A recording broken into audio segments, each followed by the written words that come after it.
What's up, everyone? This is Jordan again from the Undergraduate Survival Guide. Today we have a very, very special guest. Anthony, I remember we met last summer. This is Doobie's event, SFW, like mentorship. A lot of great stuff going on there. And I remember the first time I came to that event, Doobie's like, look out for Anthony. This guy's going to do bits. Like, he's a very serious guy. So such and such and such. And a year later, I'm seeing you putting on events, working for Google. Like, bro. Thank you, man. It's nice to see what you've been doing these days, man. How have you got here? How have you been?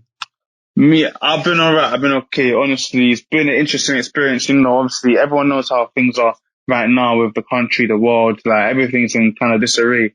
So for me, I'd say just to get to where I am right now, despite the circumstances happening outside, it's just surreal. Honestly, it's really amazing. Honestly, it's good. Like, thank God, I think like all those that were on my side, that were supporting me, that believed in me, that I could do this, that I could kind of change the narrative in a sense that I could find and start my journey without having to, you know, take the traditional route that most people take nowadays. Yeah, I completely hear you, man. Especially to do so in like the hardest time in history. That must have been crazy for you. Yeah, it was crazy that. Obviously, I remember, obviously with the role I'm at now, it was meant to be an assessment center where I would actually go to the offices.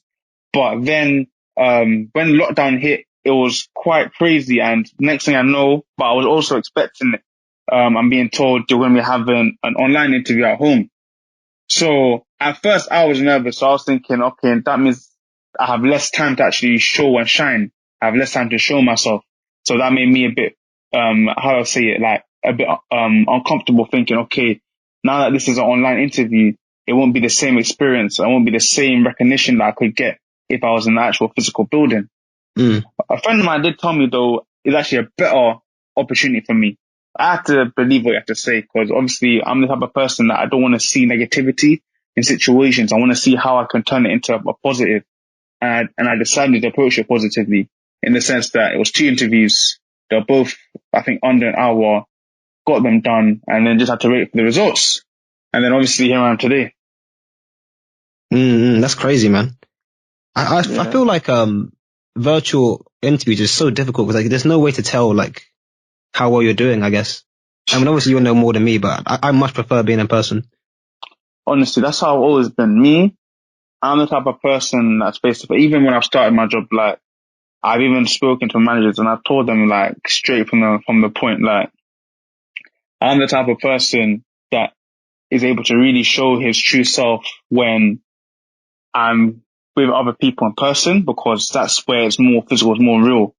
But when it's online, like even though possibly I can see your face if your camera's on, it's not the same interaction as if it was in real life. It's not the same energy. It's not the same vibe. Yeah, for sure. Nah, that's crazy, man. Congrats again on getting the role, though. Thank you, man. Thank you so much. I really appreciate it. I think for a bit of context, like I remember I was reading the description of your event. It's like you applied for an apprenticeship first, didn't get one, went to uni for a bit, then you dropped out, and then you landed at Google. What was your process like from, I guess, the first application to the last one? It's a long story, you know. I would actually have to go from when I was 17. So, yeah, that's the type of story it is. So, when I was 17, I decided I did not want to go to uni. It didn't seem like where I wanted to be. I was like, do I really want to do this? Do I really want to do this whole UCAS thing where I got to suck up to these people that I'll probably never know who I'm talking to, and then get in possibly to one uni that I'll go to maybe outside London, most likely for 3, 4, 5 years, where I'm going to end up in massive debt that will probably never be cleared off in my lifetime. I was like, that's not for me. I was always a person. Honestly, like, even growing up, I was so, like, the word's adamant, it's adamant? Is adamant, that's the word, sorry. I was so adamant that I was going to be a lawyer. So, I wanted to do law, like, with every part of my being, I said a lawyer, I wanted to do law. But then, as I got older, I started realizing, this law stuff is boring, you know, it's actually boring. So I was like, no, like obviously I thought being a lawyer would be easy because I talk a lot, so it's easy for me. But I realized there was so much more to it than just talking. So I was like, I forget. No, forget. It's actually boring. It's long. So then I had to think, okay, what else is there that interests me? And I saw something. So obviously, a mentor of mine, he did a lot of digital, work, like working with, digital skills, like as a digital coach and things like that. And obviously over the years, I did watch him and I started to realize, this digital marketing stuff gets a bit interesting, marketing, I like that. Digital, well, I'm Gen Z, that's fun. So if I mix the two together, I got the perfect combination. So I was like, let me do that. So obviously I had to tell my mum, okay, mum, I don't want to go to uni. And obviously she's African, so obviously in African households, the stigma is lawyer, engineer, doctor, accounting, something like that. Yeah. So then when you hear no uni, apprenticeship, digital marketing, they're like, what? You don't know what that is. You know what I'm saying? To them, it's like, what are you doing? But with my parents, like, because I would say I had that kind of respect from them where they were like, even though they didn't like what they decided they would still support me, even though they didn't agree with it. So from that point, it was like the next year, so from 2018 summer until like 2019 summer, I was applying like no one's business for apprenticeships. I was applying for so many different roles. Like, it was crazy. Like, I was losing, like, I can't tell you how many. I can't tell the number because I lost track. I lost count of the number. Let's just say I was applying from big corporations to retail. I think, retail. I think I was looking at gov.uk.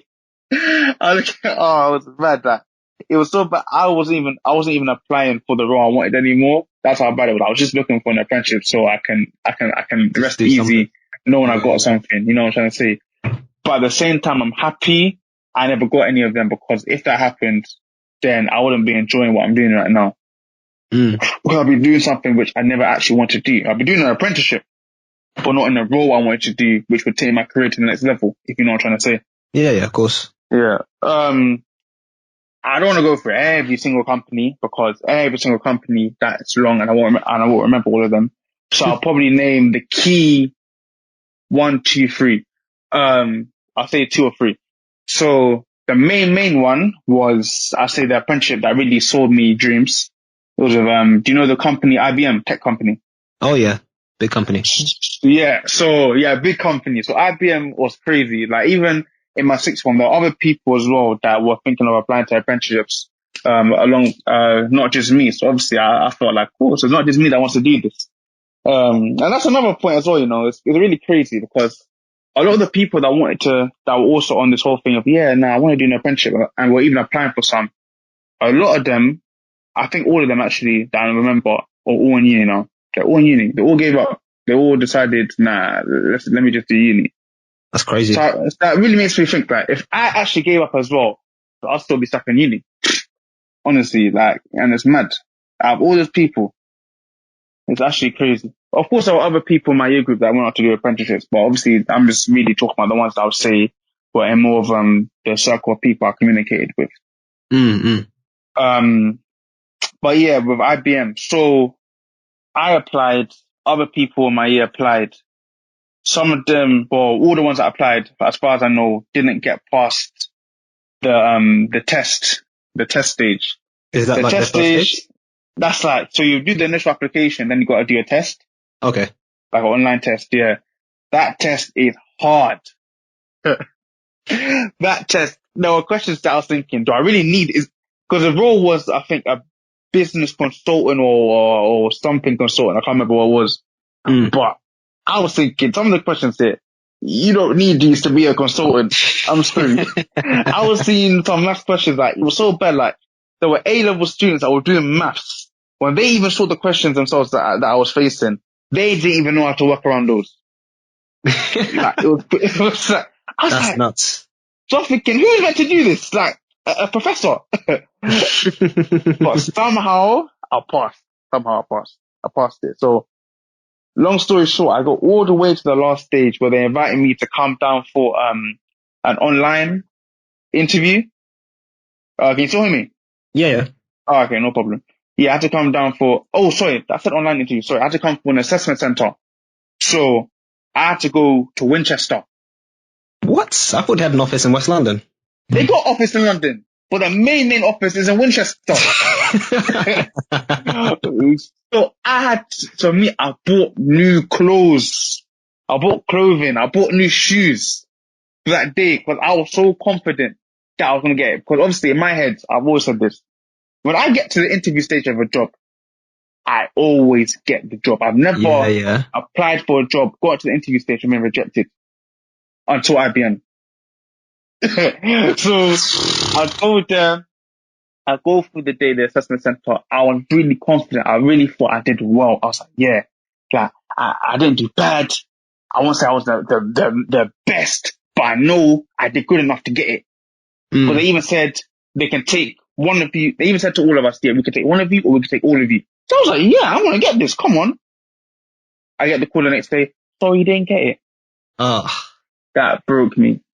I was even going to my friend's house that same day as well. Like the whole time I was at his house, I was like depressed. Like I was like, it's over. that was I'd say I think the one moment in my whole journey where I would say I think I'm going to give up. I might actually give up.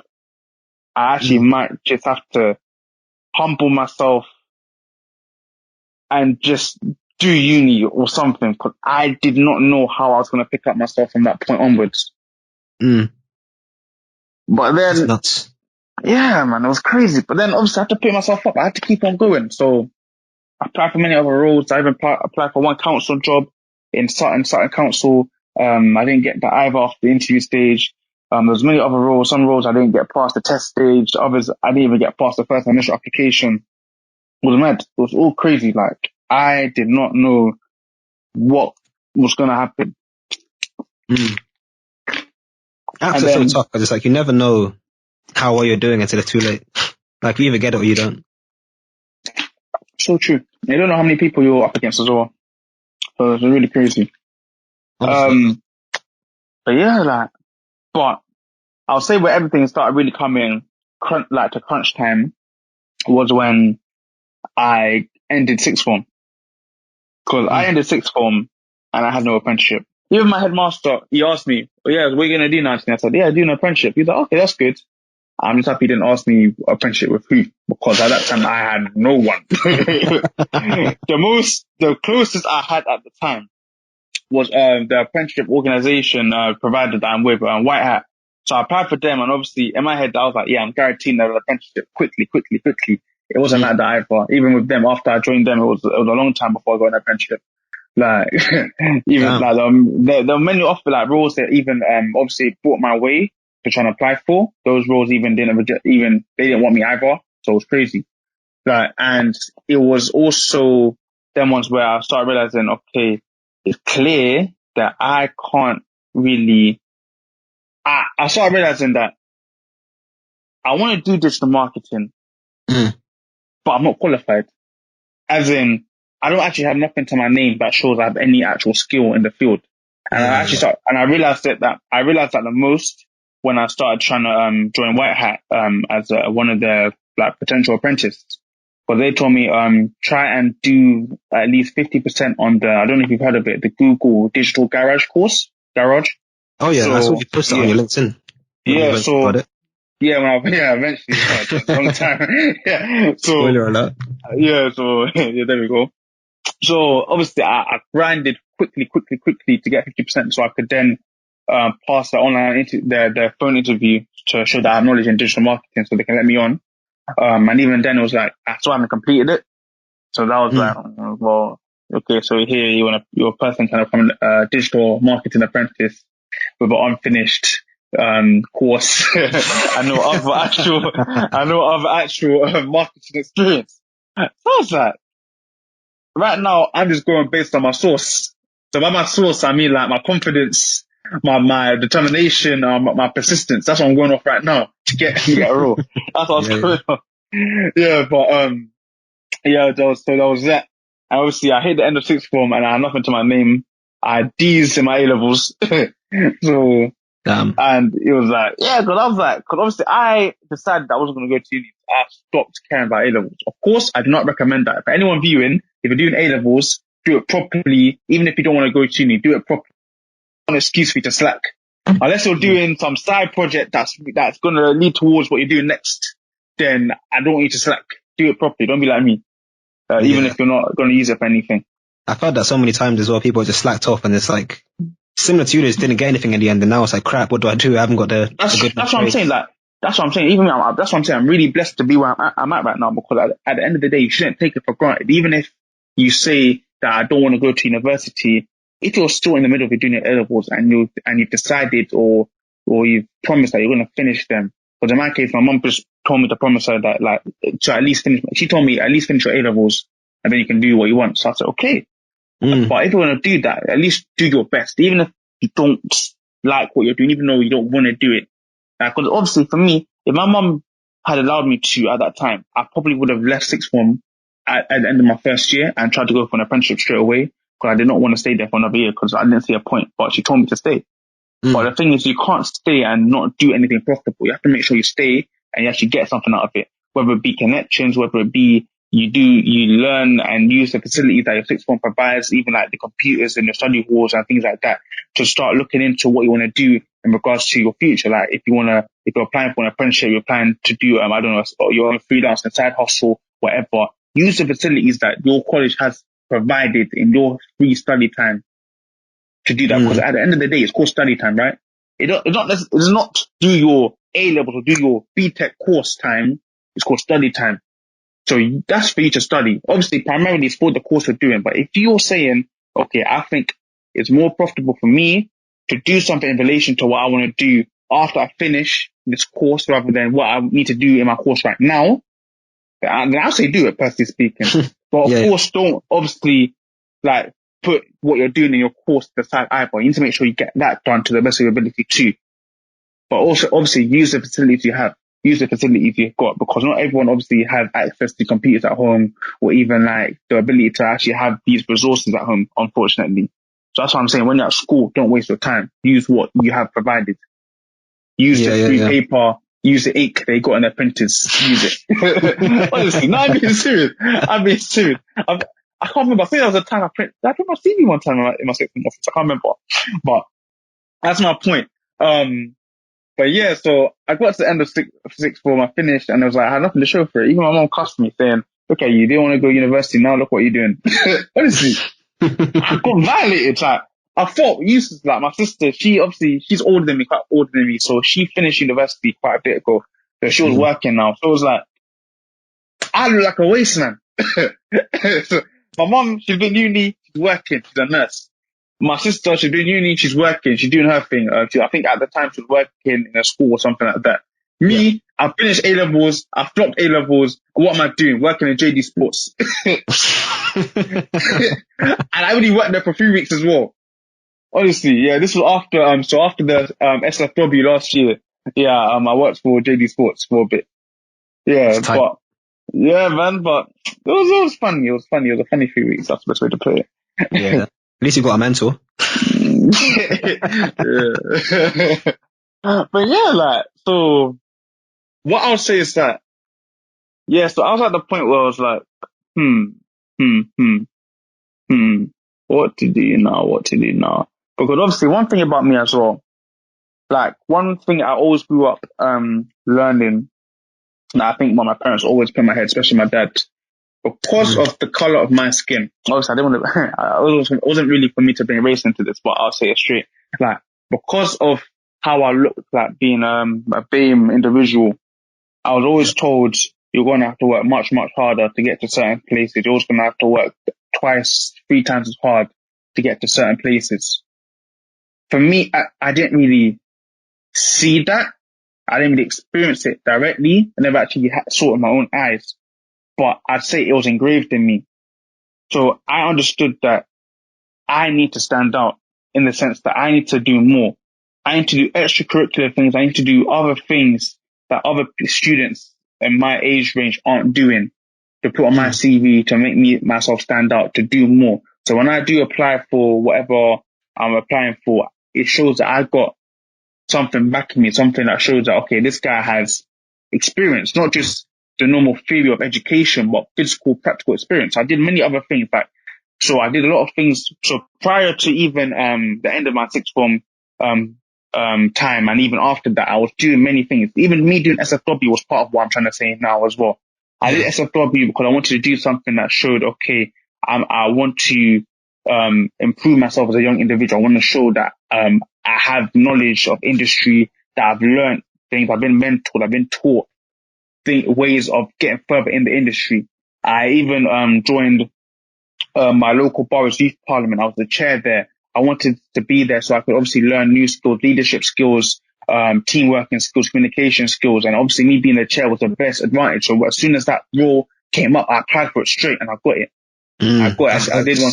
Yeah, I did one speech. I used Bruce Lee. I used a Bruce Lee quote and I got it. so I did that.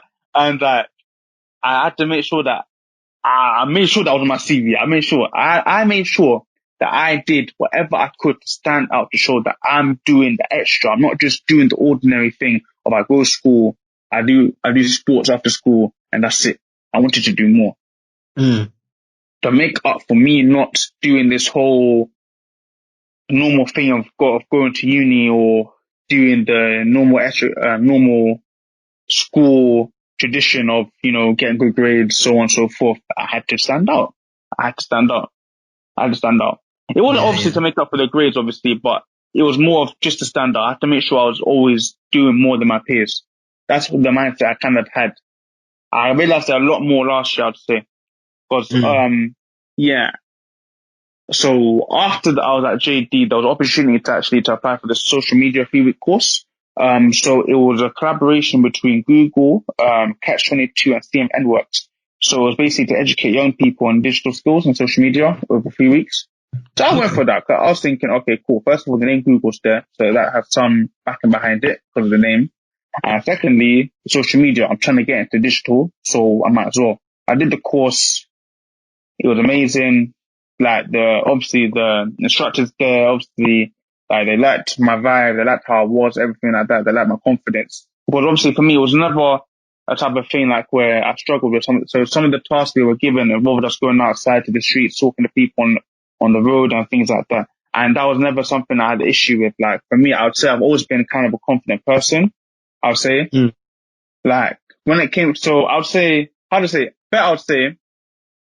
when it came to speaking to people, individuals, groups, I was never an issue for me. I could always do that.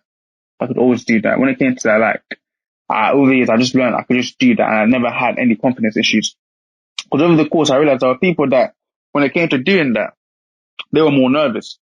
Obviously, I was like, why are you nervous? Just talking to people. But at the same time, I have to understand as well that everyone's different. There are some people that got nerves when it comes to this thing. There's other people that comes natural to them. I have to understand that.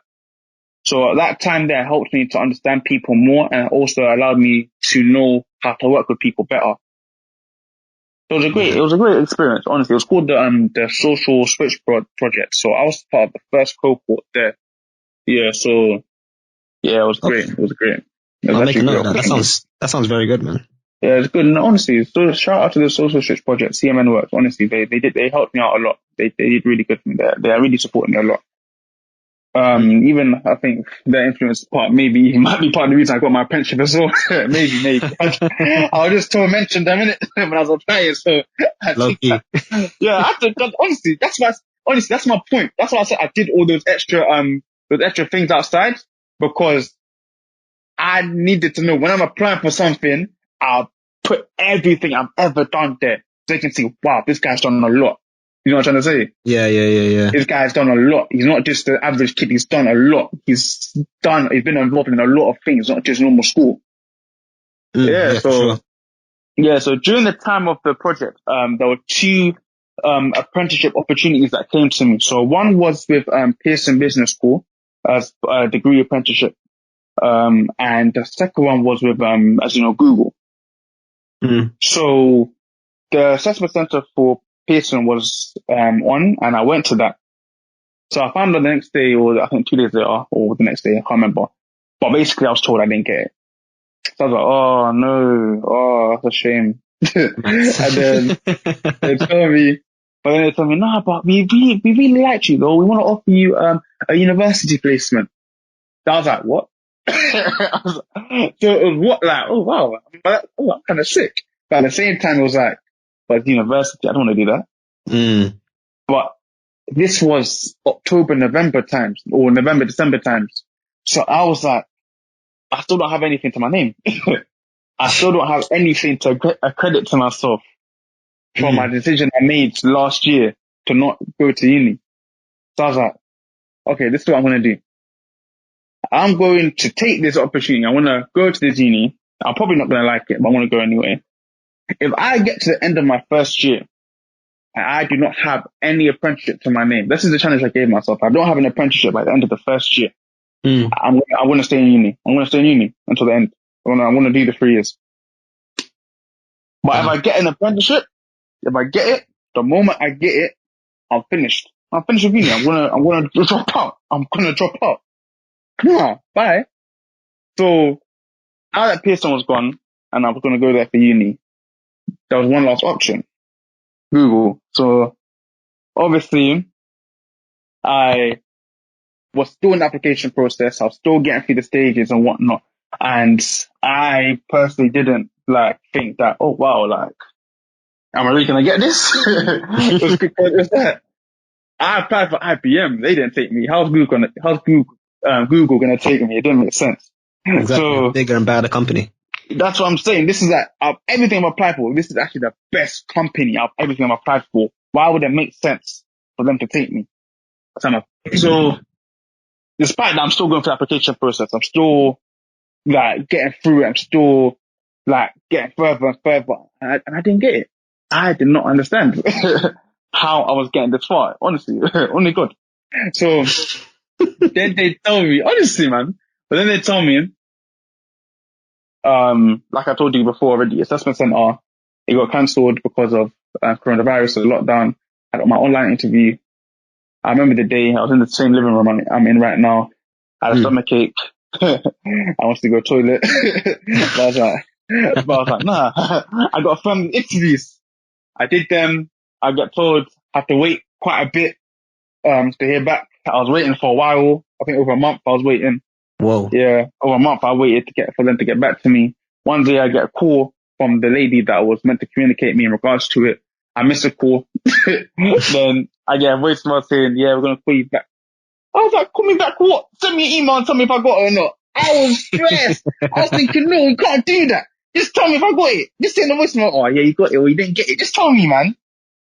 Yikes. There's even one industry rumor. I don't know if it's true or not. I need someone to confirm this for me. Apparently, the rumor is this, yeah. If you get the role, they call you. If you didn't get it, they'll email you. I've heard that. Honestly, I don't know if it's, I think it's a lot of jobs are rejecting me, sending emails, so. Them emails hurt, man. Nah, cause no one's talking to you, you have to read them. Yeah, unfortunately, the moment you say unfortunately, I stop reading. I think that was some, yeah. The moment I saw unfortunately, I just came out of the email. I didn't bother. I didn't bother finishing it. I'm like, what am I reading it for? I didn't get it. Honestly. It's true. All it says is apply again next year, blah, blah, blah. Honestly. Corporate stuff. And I'm about to put you in the whole talent program or talent letter or whatever it is. I don't want to hear it. I didn't get it. So, yeah, so I was on the voicemail, waited for a bit. I went to the bank. I tried to distract myself. I get the call back. I answered straight away. Then they say, Anthony, you got it. I was like, what? Come on. I was screaming. I was acting like I was 12 again, man. Cause I couldn't believe it. It didn't make sense. It did not make a lick of sense that I applied for so many roles. I applied for so many organizations. I applied for IBM. I went all the way to Winchester. I got rejected. I applied for almost everywhere you could think of. BBC, ITV, I think, Channel 4, I think. I applied for all these corporations. Then Google. To get everything I applied for, the thing I applied for, the last chance, opportunity for me. I got it. That's so crazy, man. It says a lot as well about how much you learn during the process. Like, you just get better and better and better until the one comes. It's true. It's true. Honestly, and that's why, and now I get, like, it's helped me understand, and like, and now I get it. These people that always say, yeah, I applied for so many jobs, I applied for so many different roles, I didn't give up, and I got one, like, and things like that. I understand them now, because obviously now I've been through it myself. I applied for so many things. But the thing is, that's always how it's always been with me, I think, when it comes to me and jobs. It always, like, my first ever job, I remember I was working at Sports Direct. Like, it was after applying for a lot of roles I got that. It was a horrible job, but it was still a job. Get the bread. My second ever job was the same thing. I applied for so many different roles. I didn't get them. I applied for that job towards the end of 1 year. Then I get the call back, I think, New Year's Eve or something like that, or around New Year's time, saying, yeah, do you want to come for an interview in January? Then I started in the end of January. It was crazy. For me, I think that's always been how it's been for me. Like, it's always been this whole thing of, I apply a lot, I get a lot of rejections, and I always get something at the end. I think this is the biggest of everything. This is the biggest testament of it, for the way I'm at now. So yeah, like, it's crazy. It's really crazy. Yeah, that's nuts, man. That's such a journey. Yeah, it wasn't an easy one, man. And then obviously, you know how these Africans are. My parents find out. All of Ghana knows. The whole family. I'm getting messages from relatives I didn't even know who you are, saying, yeah, congratulations. I'm thinking, wow, you same parents that used to cuss me for not doing nothing with myself after sixth form. Now you're want to claim my success, like, yeah, my son. Yeah. But alright, you're lucky I love you. I'm joking. Nah, man. Nah, but it's good, man. But at the end of the day, like, what I'm doing here, this is meant to be my career. So obviously, these are the same parents that I'm going to be looking after when they're older and that. So, like, they're going to benefit from this as well in the long run. That's what it's all about, man. Honestly, man. But you can't forget what they've done for me. For real. And I think with us as well, like, the younger generation is, like, a lot of our parents only know the traditional route. They know, like, law, medicine, engineering, but they don't really know, as you said, like, digital marketing.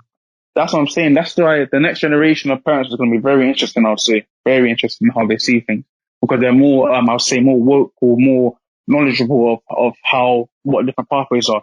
Even, like, I've met and spoken with some traditional parents, like, recently as well, like, who have even said, yeah, like, I've even said to me, yeah, the whole apprenticeship thing now, it sounds really good. I've even told my child, you should do that instead of going to university. Like, so I'll say the parents said that they are ground rooted to tradition, but then they're the ones that learn and figure it out from themselves, from their own actual self-investigation and research. I realize, oh, okay, there's actually things besides university that can guarantee my kids some sort of success. Yeah. And then you got parents like my own that I'll say they need to see it for themselves, and that was for me. Exactly. It's like, it's never a thing where they don't support you. It's like, they just they need that proof, innit? Yeah, like, I always say that your parents want the best for you, but the thing is, if what they want for you isn't what you want, you need to show them that the thing that you want to do is equal or even better than the thing that they want for you. Yeah, absolutely. And, like, obviously in your case it worked out, so it's all blessed. Yeah, man. Honestly, man. Honestly. I do want to ask a couple of questions, like, about your story, and just to get more, like, depth, I suppose. Yeah, shoot, yeah. I know you said you looked a lot on .gov.uk to find some of your apprenticeships, but was that the only source, or, like, because I have no idea how they work. So I've had LinkedIn for a while now. I've had LinkedIn for a bit. So the main places I'll say I searched for apprenticeships were through LinkedIn, gov.uk, through my apprenticeship provider, White Hat. And I'd say just looking up companies, and if they see they had apprenticeships on Google search. Yeah, those are the main sources, I'd say. Or even joining these other, you see those initiatives, like these initiatives that are saying stuff like, I don't know, what next, or apprenticeship this, apprenticeship that, or they're just these things that want to give people these level 3 apprenticeships here and there. Yeah, so these are all the places I looked for. Okay. I've seen White Hat around quite a lot, but I don't know what's, like, special about them? Is it like a specific tech agency or like how come you chose them? So White Hat, I found White Hat through, I believe it was LinkedIn. I found White Hat. I think I was LinkedIn. I found them. I can't remember exactly how, but I found them through LinkedIn. So at first I thought they themselves was the apprenticeship, but then I later found out that the provider, they're the ones that plug companies with actual young people to join their apprenticeship programs. Yeah. So I was like, okay, let me stick with them because obviously I need to, like, they might actually be able to plug me with something good. So let me stick with them and actually continue progressing my process with them. As far as I know, they're probably the best apprenticeship provider in the country, as far as I know. As far as I know. The organizations that they got connections with, like, as far as I know, they're the only organization that got connections with the likes of Google and even Facebook to do apprenticeships, I think. So they're very, very plugged up. They've done very, very well to build themselves up, and they haven't even been around for that long. Yeah. Because I've seen them a lot recently on Instagram. I'm like, why are you showing this to me? Like, they're out here, man. They're out here. They're actually really out here. Honestly, I'm really happy. Like, they're deserving of it. They're a really good company. They're really good. Yeah, fairs, man. And like, what you were talking about how you did like a university placement for a company. Is that like what, part-time uni, part-time apprenticeship, or did they just give you a straight 3-year course and said like apply again later? Oh, which one? You talking about the Pearson thing? The Pearson, yeah. Oh, that no. So it was a degree apprenticeship. A degree apprenticeship is like, that's like you're doing an apprenticeship, but you're also doing a university degree. So that's actually even harder than doing like a normal level 3. You're actually doing a whole university degree while also working. So that's basically how that works. And when I didn't get it, the alternative that they offered was that you do an actual uni placement. You actually go to the uni, which is like a college in Holborn. Yeah. University College in Holborn. So obviously I felt really chuffed. I really felt special when I went there. I was like, yeah, I was chosen.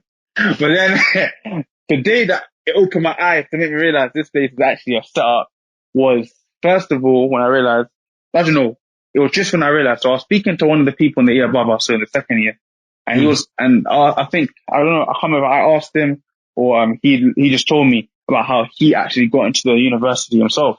And he said, the same thing as you guys. I was like, what? I applied for a degree apprenticeship. I didn't get it. They offered me a university placement. So I was like, huh. Interesting. I was thinking, what? So you're telling me like, in this university, I haven't got people that just applied to, you got people that got rejected, and just came here because they had no choice. That's what the conclusion I came to. And I was like, no, I'm not those people. Nah, man. Nah. Damn. Yeah, man. I'm sorry I didn't stay. If I stayed, I don't know. Honestly, I think even if I didn't get the Google apprenticeship, I think I would have still dropped out. But I can't imagine myself still in that uni because I'd be wasting my money. Honestly, I'd really be getting myself in unnecessary debt because I would not actually be invested in the course. I wasn't invested in the course in the first term, so I know what my energy would have been for the whole first year. That's the thing. And first year is like the least fun as well, I feel like. Because as you specialize, it gets more interesting. Like if you're already not interested, it's like, it doesn't get any better. Crazy. And you want me to get into £9,000 debt in the first year for that? And then 18 to 27 and then more and more. Nah, man. I'm not. The people out here, they're doing it. No problem. That's you. Me, it's not for me. Now I have to pay off one term debt. That's minor, but yeah. Yeah. For that, that's got to be like $2,000 or something, right? 3K?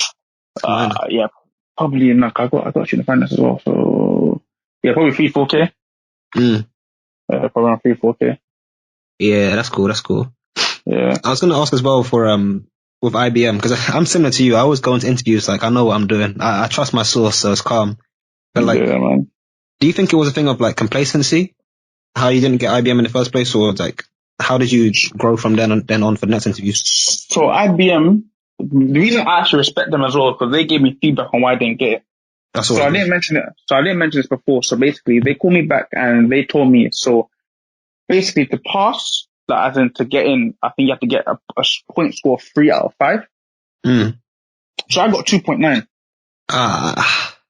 And then they explained to me what my errors were. I don't remember all of them exactly, but I do remember something like, for example, there was an activity, and in that activity, there was a lack of engagement from me.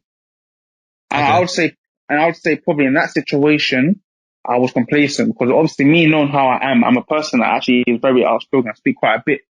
I actually get involved in conversations quite. When it comes to group tasks, I talk a lot. I usually like to take lead. But in that certain moment there, I allow myself to back down. I allow myself to be more quiet. And that's part of my downfall. If I was more engaged, I probably could have gotten like 0.1 and hit that 3 and actually been given the offer. And there was that and something else in my interview. I can't remember exactly what that was. I think it was a lack of industry information or something like that. I'd say I probably didn't research the company enough to an extent. But outside of those, that's what I'd say were the main points, because I allow myself to not be my usual self in one specific task, and also my lack of research. To be honest, it's a good thing. It's a good thing, because then I wouldn't have what I have now. But at the same time, that's why. Yeah, I hear you. I think groups are so hard as well. Like, people always seem to get that one wrong, when it's like there's no real way to do it other than like, because I've had the opposite feedback once. So I was like talking too much, and they say you have to give others a chance to talk, and I thought like, I'm like, how do you know what it is? I think I know what they mean, because the thing is, you can either be the person that can, because I think it's a balance type of thing. Like, for example, for me, I'm the type of person that if I'm in a group of people that don't have the same confidence as I do to speak and share ideas and so on and so forth, usually what I would do, I would talk and take charge in a sense, but then I'll also make sure I give opportunity for other people to share their ideas and also to engage, or even me talking and taking lead will actually encourage other people to now start talking more as well and start doing their part. And obviously me, I'm not the type of person that will just ignore people and keep talking. I'll give them that opportunity to share and speak as well. So me, I'll try to say it's the type of thing where just never take full control. But at the end of the day, these type of group exercises are for everyone to shine, not just one person. Yeah, you're completely right there. I think one pro tip, just for the guys who are watching this, like, if sometimes they give you like name tags, if they don't, just write down names and like reference people by name. I've got so many points of doing that. It's like, so I'll talk my bit and I'll say, so John, like, what do you think? And then bring them in. It just, the smiles you get from the judges' faces, it's like, yeah, I got this job. I got this in the bag. Honestly, that's how I thought. Honestly, in my head, IBM, I was so certain I had it. I was so certain. Every interview, like, the confidence, like, of that I got the job is very, very high. And that was the first time my confidence was high, but then they told me you didn't get it. So that was just crazy. Yeah. In the head. That's nuts, but I guess you only have it when you have it, innit? Yeah, honestly. Obviously, like, it didn't make me stop having the whole mindset of speaking into existence. Like, in my job now, I have to make sure I spoke that into existence. I had to, especially because of the waiting periods. Waiting periods get you anxious, So I had to just believe it's mine. I got it. You know what I'm saying? Yeah, I completely hear you, man. That's funny. I'm going to ask you more about Google, but I think I also want to take a minute to talk about your event in particular. Oh, cool. Right. So like your event, I didn't go to uni. Like, where did this idea come from to talk to the youth? So I was going to work one day. Obviously, cause after I got my role, I decided to start working and make a bit of money. I was going one day and the thought just came, the inspiration came to my head. Doing an online event. And the thing for me, part of the reason as well, why I was always a person, I was pushing, apprenticeships, always trying to do apprenticeships as well, was so I could also inspire the younger generation, because a lot of them have the stigma of, I need to go to university, there's no other pathway, stuff like that. And I was like, that's a lie. There's other ways. Like, there's things that might be more beneficial for you than going to actual university. So I decided, okay, so I need to make sure I get an apprenticeship and I get a good one to make sure that I can inspire the youngest, basically those younger than me, like, watch what I do. And yeah, the idea came, and that's basically where the event idea came from. Like, I didn't go uni, but I did. But I didn't stay. But I didn't go there to stay. I didn't go. I got to where I am now through the story which I just shared with you now. And it's basically to tell other people you can do it too. Because one of the things I always heard when I was in sixth form was the whole idea of you can't get an apprenticeship that easily. Apprenticeships are harder to get than getting into uni. It's very hard. It's very hard.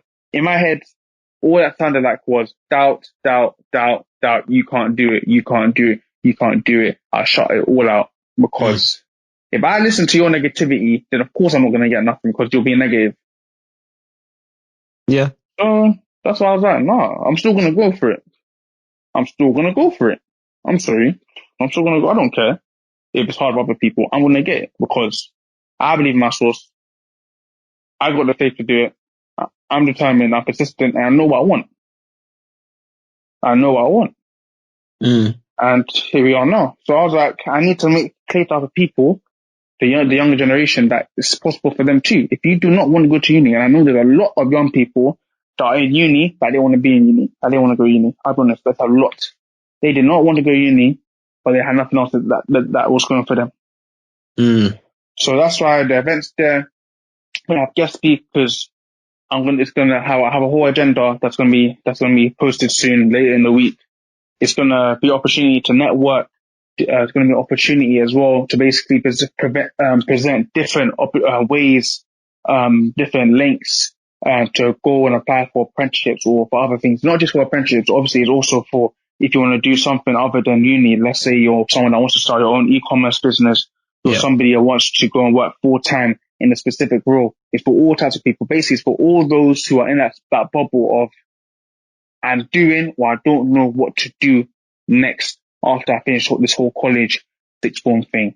Or I want to do something next, but I just don't know how to go about it. Because everything I did to get to where I am now, I had to do that on my own. My school that I went to, they didn't really give me the support that I needed towards getting an apprenticeship.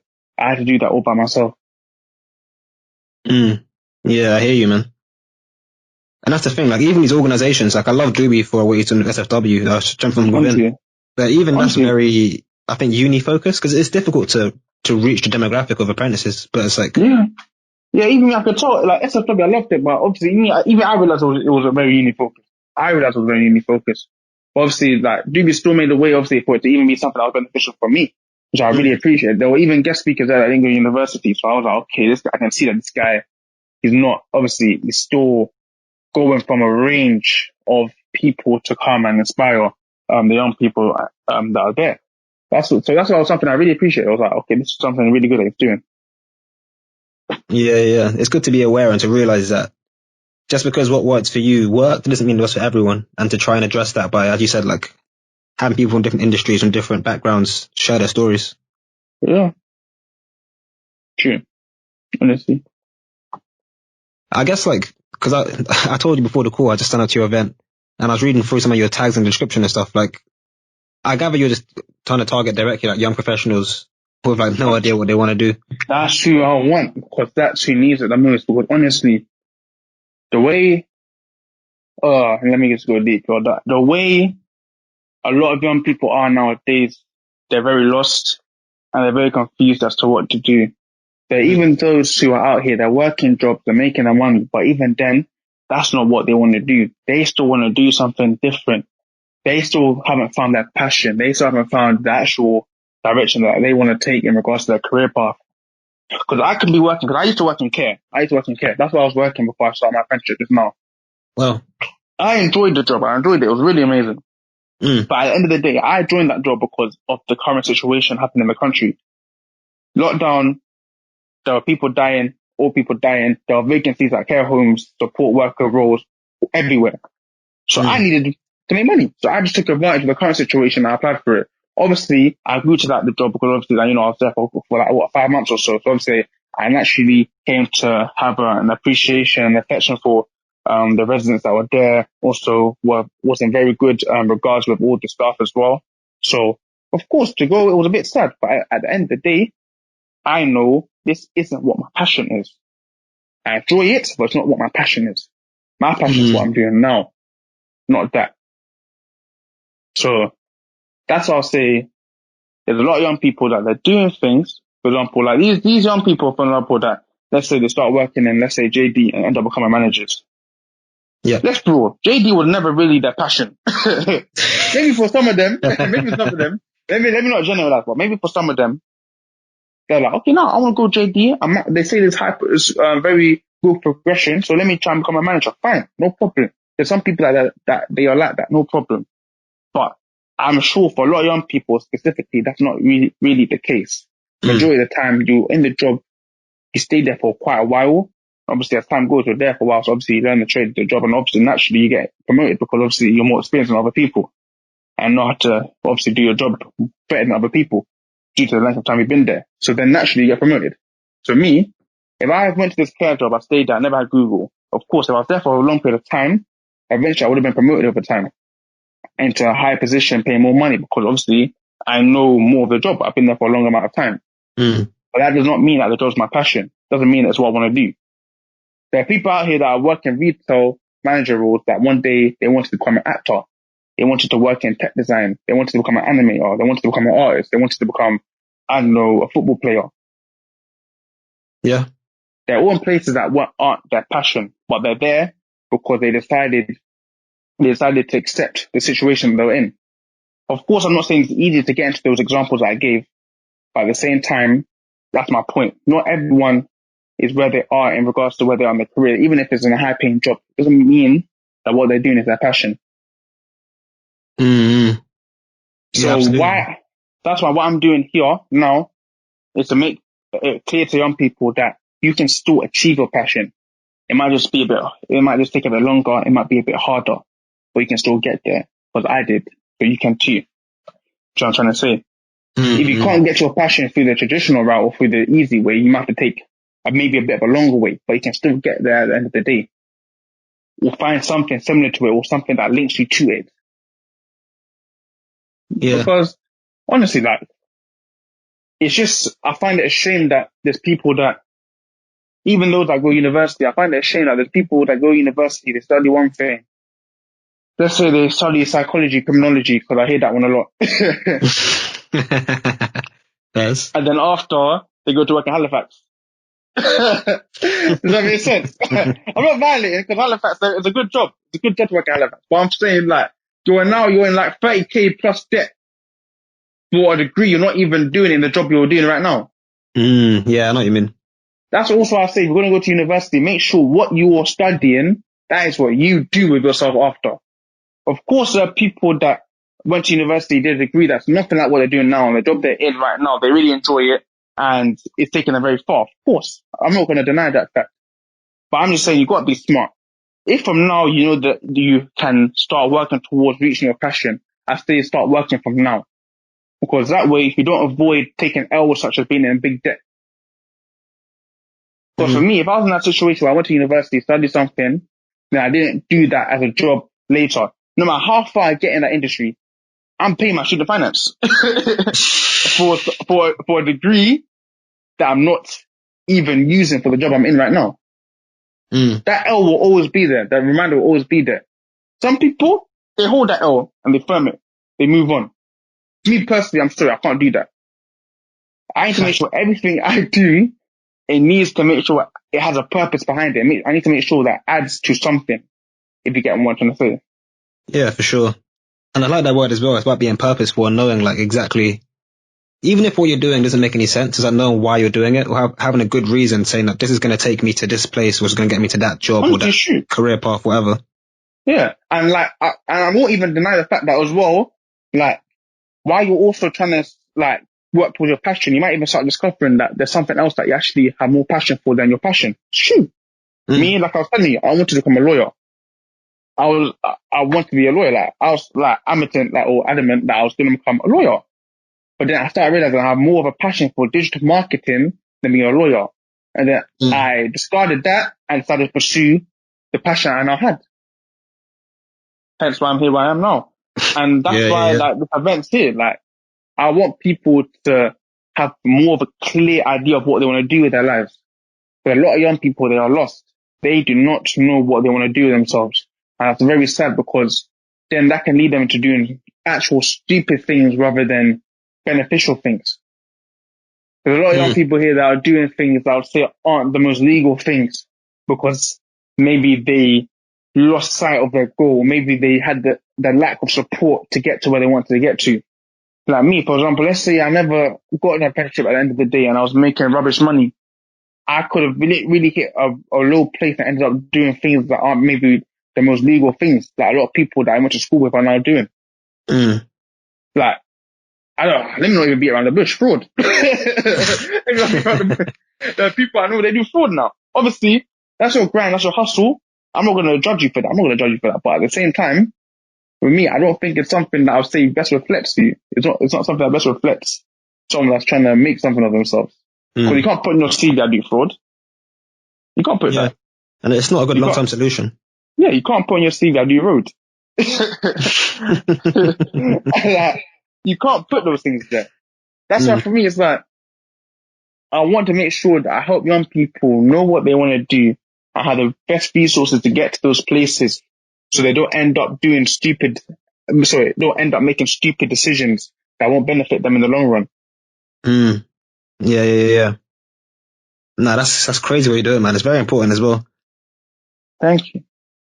And just so guys know, your event is this Saturday, so that'll be the 28th of November. 28th of November. Yeah. At 7 o'clock. So it'll be 7 to about 9. And yeah, so tickets are still available on Eventbrite. You can go on my Instagram page, Anthony Osei, so that's OSEI, 7 at the end. The Eventbrite link is there. My LinkedIn, Anthony Owusu-ansah, on my post there, the link will also be there in the comment section. Yeah. And I'll put your links in the description for this as well. Thank you. I need more connections. Yeah, let's get Anthony to 500. 500 plus connections. Yeah, but that time I'll be LinkedIn bait. For real, man, for real. All right, I want to close out by asking you, like, because you obviously you do a digital role at Google, but what does that actually mean for, the non-technical? So, I realized, I used to think digital marketing was really just digital marketing, and there was nothing more to it than that. That's in the name. But when I got into this company, I realized that there's so much more to it.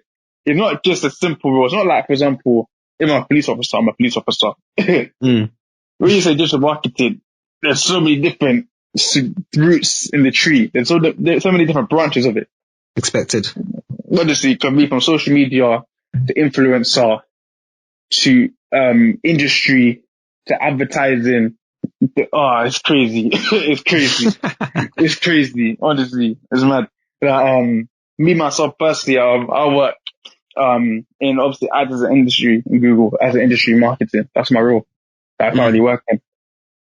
So that's what I'm doing now. So obviously right now, it's for me to start learning the role, start getting into the role more. Obviously, just to improve, because obviously at the end of the day, I've always said this, wherever I go, I want to make sure I have the company. In my interview, I said it. I want to make sure that I don't go and I'm one more person that just works in the company. I didn't work so hard to get this role, to just go there, do my period of time there, leave, and I rock the chauffeur. I need to make sure I add to the company. When I leave, people still remember me because I actually made some sort of contribution to the workings of the company. Leave a mark. Yeah, for sure, man. I hear you. I guess the last thing for this would be, what would you say to, what advice would you give to someone in your shoes right now? In my shoes right now? Yeah, so like where you were, 18 months ago, what would you tell that person? Keep on going, man. I'll say, keep going. Because one day or another, the opportunity will come.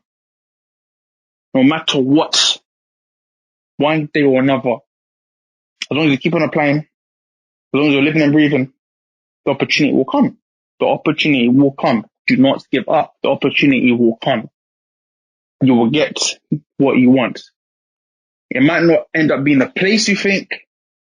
It might not end up being done through the way you think.